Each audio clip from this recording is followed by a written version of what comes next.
2008 ശേഷം മണ്ഡലം U D എഫിൻ്റെ ഏകപക്ഷീയമായ മണ്ഡലം എന്ന് പറയാൻ കഴിയുന്ന സാഹചര്യമേയല്ല. ആ പോർക്കളത്തിൽ യു ഡി എഫിനും എൽ ഡി എഫിനും ഏകദേശം സമാസമം നിന്ന് മത്സരിക്കാൻ പറ്റുന്ന ഒരു സാഹചര്യം അവിടെയുണ്ട്. കണക്കുകൾ പ്രകാരം ഒരു സാഹചര്യം അവിടെയുണ്ട്. പക്ഷേ അതേസമയം ലോക്സഭയിലേക്ക് വന്നാലോ കണക്കുകൾ അപ്പടി തെറ്റും.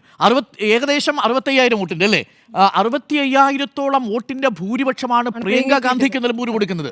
65,000 വോട്ട്, 29,000 വോട്ടോ മറ്റുമാണ് സത്യം മൊകേരി പിടിക്കുന്നത്. 95,000 വോട്ടാണ് 95,000 വോട്ടാണ് പ്രിയങ്ക ഗാന്ധി പിടിക്കുന്നത്. അപ്പോൾ 65,000 വോട്ട് എന്നൊക്കെ പറഞ്ഞാൽ ചെറിയ കണക്കല്ലല്ലോ. പക്ഷേ ഇത് ലോക്സഭയിലാണ് ഭൂരിപക്ഷത്തിൽ രണ്ടാം സ്ഥാനമാണ് നിലമ്പൂർ കൊടുക്കുന്നത്. പക്ഷേ ഇത് ലോക്സഭയിലേക്കുള്ള തെരഞ്ഞെടുപ്പാണെന്ന് പ്രത്യേകിച്ച് ഓർമ്മിക്കണം.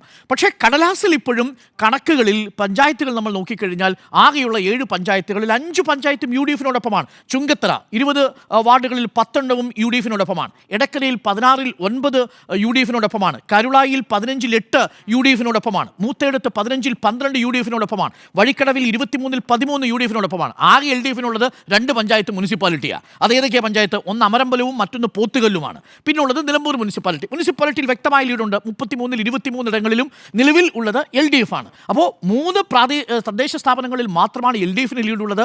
ബാക്കിയുള്ള 5 ഇടങ്ങളിലും യു ഡി എഫിന് ലീഡുണ്ട്.